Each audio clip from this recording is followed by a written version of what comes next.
먼저 기장 반년 추리 화재 관련 영상부터 보시겠습니다.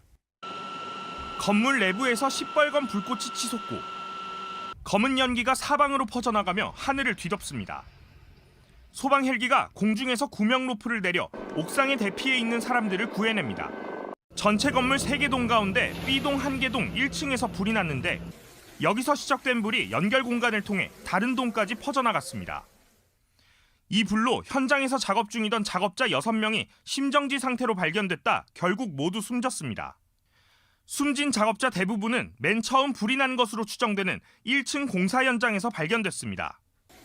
반얀트리 호텔 공사 현장 화재로 숨진 6명의 노동자들. 이들의 사망 원인은 모두 일산화탄소 중독으로 나타났습니다. 사망자들이 일하고 있던 현장엔 가연성 자재가 곳곳에 쌓여 있어 화재가 급격히 확산된 것으로 보입니다.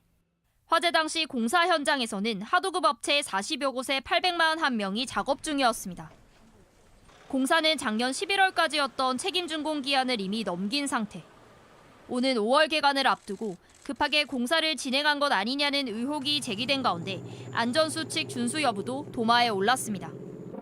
현장에서 대피한 한 작업자는 용접 작업 과정에서 화재에 대비한 필수 교육이 없었다고 증언했습니다. 여기서는 못 받았죠. 연습 한 번만 했다라는 거 충분히 볼. 이미 준공된 건물이라 모든 설비가 정상 작동했어야 하지만 스프링클러 작동 여부 역시 확실하지 않고 초고급 호텔이라는 점이 무색하게 자동 화재 신고 장치가 없었다는 점도 논란입니다. 반년 추리 하면은 세계적인 그 호텔 리조트 체인으로 알고 있는데 해운대 부산에 세워진 거 뭐 어떤 곳입니까? 예, 여행에 관심이 많으신 분들은 잘 아시겠지만 반얀트리 하면은 이제 최고급 리조트로 세계적인 이제 글로벌 기업으로 다들 알고 계십니다. 지금 2022년에 착공을 해서 지난 11월 달에 이미 사용 승인을 받고 마지막 인테리어 공사를 지금 진행하고 있었습니다.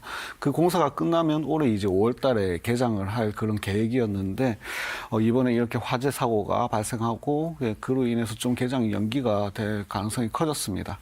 여기에 생기는 호텔은 지금 총 4만 제곱미터 규모의 객실이 총 199개 객실, 최고급 리조트로 지금 계획이 되어 있었는데 이번에 이 화재 사고로 6분이 사망을 하는 그런 사고가 발생을 했고 지금 반얀트리 호텔 자체에 대한 이제 브랜드 이미지가 또 이제 손상될 그런 우려가 또 있는 상태에서 지금 여기에 대한 이제 작업장 안전 관리 그리고 그거에 대한 이제 중대재해처벌법 이런 부분들이 좀 앞으로 이슈가 좀 될 것 같습니다. 그러니까 정식 오픈 직전에 이런 화재 사고가 난 거 아닙니까? 2014년 12월에 사용 승인이 결정이 되었다라는 의미는 결국 준공이라는 의미와도 같기 때문에 안전성이라든지 설계에 대한 부분이나 또 관련법에 대한 부분이 모두 준수되었다라는 가정하에 바로 이 건물을 사용할 수 있을 정도로 인증이 되었다라는 의미이기도 합니다.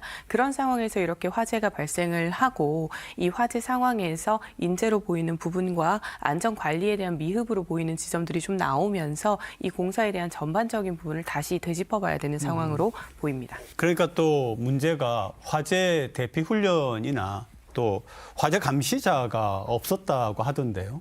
화재 감시자 같은 경우에는 산업안전보건법상에 지금 의무적으로 배치를 해야 됨에도 불구하고 지금 없었다는 증언이 지금 나오고 있는 부분들이고 지금 화재 안전 시스템 같은 경우에는 이렇게 사람들이 많이 이용하는 거대 규모의 이런 시설들 같은 경우에는 자동 화재 속보 설비가 필수적입니다. 네. 자동 화재 속보 설비라는 것은 이제 화재나 이런 사고들이 발생을 했을 때 바로 관할 소방서에 통보가 가도록 할 수 있는 그런 비상 설비인데 이러한 설비들이 없었던 것들이 이 화재를 더 키운 그런 원인으로 지적할 수 있을 것 같습니다. 그리고 이번에 피해를 입은 일용직 노동자 경우에는 산재보험에 가입이 되어 있지 않다. 이게 가능한 일이에요? 건설이나 시공에서 반복되는 이런 재하도급이 관행적으로 이루어지면서 여러 하청업체들이 함께 일을 하게 되는데 그 하청업체들 중에서는 소규모부터 대규모까지 다양할 것으로 보입니다. 이렇게 40여 개의 업체들이 있다 보니 이 가입되어 있는 노동자도 있고 그렇지 않은 노동자도 있는데 이번에 또 사고가 나서 참사에 피해를 입으신 분들이 가입이 되어 있지 않다라는 것이 이제 발견이 되면서 이제 또 다른 논란이 이루어지고 있습니다. 다만 근로복지공단에서는 미가입 근로자들도 산재보험에 대해서는 혜택을 받을 수 있다라고 발표를 하고 있습니다. 이 사업장에 대해서는 과태료나 이에 대한 이제 처분은 또 이루어지긴 하겠지만요. 반드시 근로자를 위해서 사업장들은 산재보험을 가입을 해야 하는 것이 의무라는 것을 다시 한번 강조드립니다. 네, 항상 이런 경우에는 하도급, 재하도급 뭐 이런 문제가 있는데 그럼 결국은 이건 책임 소재에 대한 논란이 있는 거 아닙니까? 예, 이번 사고에 대해서도 책임 소재 공방이 치열할 것으로 예상이 됩니다. 그 주체들을 보면 원청과 이제 하청 그리고 시행사 예, 이렇게 세 가지로 지금 나눌 수가 있는데 원청 같은 경우에는 이번에 저 시공을 책임지고 있는 삼성기업의 안전관리라든지 산재보험 미가입에 대한 책임 소재를 원청에 물을 수 있을 것인가에 대한 그런 공방이 좀 있을 것 같고요. 그리고 하청업체들에 대한 그 책임은 실질적인 이제 작업장 관리를 하청업체들이 그 꼼꼼히 했는가에 대한 책임 소재가 좀 문제가 될 것 같습니다. 그리고 시행사 같은 경우에는 이번 이 공사가 5월 달에 이제 개장을 앞두고 지금 이 작업장을 서둘러서 지금 이렇게 운영을 하다 보니까 이렇게 사고가 터진 것이 아닌가에 대해서 시행사가 이 시공사에 대해서 공사 마감 기간을 압박한 부분들이 또 벌어지면 그거에 대해서 이제 결국에는 중대재해처벌법의 주체가 누구냐에 그런 공방까지 갈 수 있는 그런 부분이라고 할 수 있습니다. 공사 현장은 아무래도 화재에 좀 취약하잖아요. 그 전에 예들을 보면은 매년 어느 정도 지금 있어 왔습니까? 예, 최근 5년간 사고 발생 건수를 보면은 총 2,700건. 2,700건. 2,732건이 지금 발생을 했습니다. 그 중에 이제 사망자가 발생한 사고는 46명 정도 지금 나오고 있는데 작년 같은 경우에는 이렇게 매년 한 550건 정도 이렇게 나오는 사고 중에서도 사망자가 작년에는 발생을 안 했는데 올해 유독 이런 사망자들이 발생하는 큰 사고들이 이렇게 늘어나고 있습니다.